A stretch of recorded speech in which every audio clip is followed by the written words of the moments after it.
Hello everyone. अभी तक हमने छोटी आंत के बारे में पढ़ा था। आज पाचन तंत्र में आगे बढ़ते बात करते हैं बड़ी आंत की।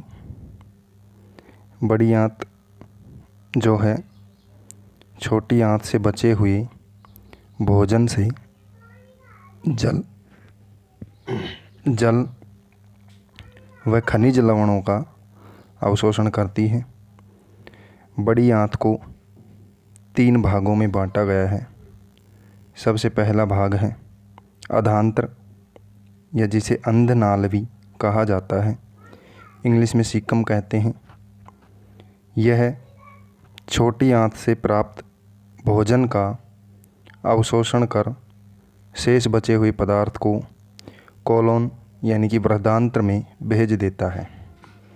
इसके बाद बड़ी आंत का दूसरा भाग है बृहदांत्र, जिसे कोलोन भी कहते हैं। यह उल्टे यू के आकार की 1.3 मीटर लंबी नलिका होती है। अंग्रेजी के अक्षर यू को उल्टा करके यानी कि इस प्रकार की नलिका होती है। तीसरा भाग आता है इसमें मलाशय, जिसे रेक्टम कहते हैं।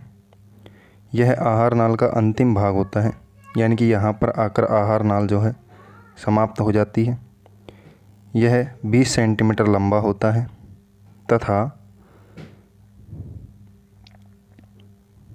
तथा यह बड़ी आंत को मल द्वार, जिसे गुदा कहते हैं, उसके रास्ते से बाहर खोलता है।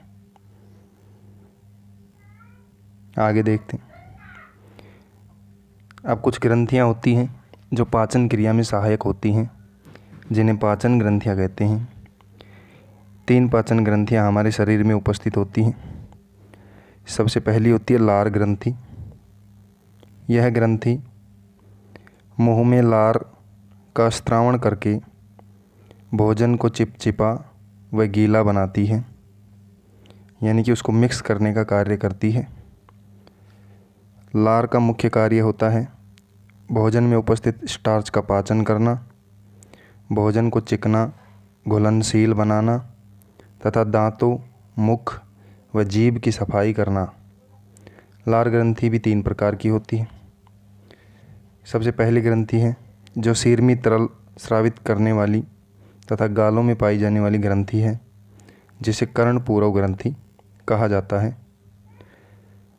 दूसरी ग्रंथि है श्लेष्मिक श्रावण करने वाली, जिसे अधोजंब या अवचिबुकीय लार ग्रंथि कहते हैं। तीसरी ग्रंथि है जीभ के नीचे पाई जाने वाली अधोजिह्वा ग्रंथि, यानी कि ये जीभ के नीचे पाई जाती है। और अधोजंब ग्रंथि श्लेष्मिक रस का स्रावण करती है और सिर में तरल स्रावित करने वाली ग्रंथि है कर्णपूरक। आगे देखते हैं।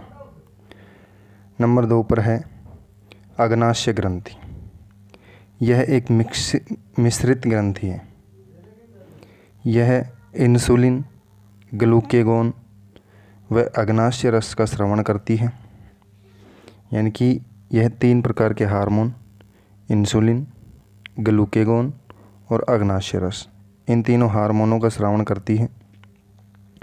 यह ग्रंथि अपने एंजाइम, यानी कि जो तरल पदार्थ ये स्रावित करती है उनको एंजाइम कहते हैं, तो अपने एंजाइम से आंतों में प्रोटीन, वसा, कार्बोहाइड्रेट के पाचन में मदद करती है। इंसुलिन तथा ग्लूकेगोन मिलकर शरीर में रक्त शर्करा को नियंत्रित करते हैं। तीसरी ग्रंथि आती है यकृत ग्रंथि। यह मानव शरीर की सबसे बड़ी ग्रंथि है और यह पित्तरस का स्रावण करती है, यानी कि पित्तरस का स्रावण कौन करती है? यकृत ग्रंथि। पित्ताशय पित्त का भंडारण या संचय करता है, यानी कि पित्तरस यकृत ग्रंथि के द्वारा स्रावित होने के बाद उसका भंडारण होता है पित्ताशय।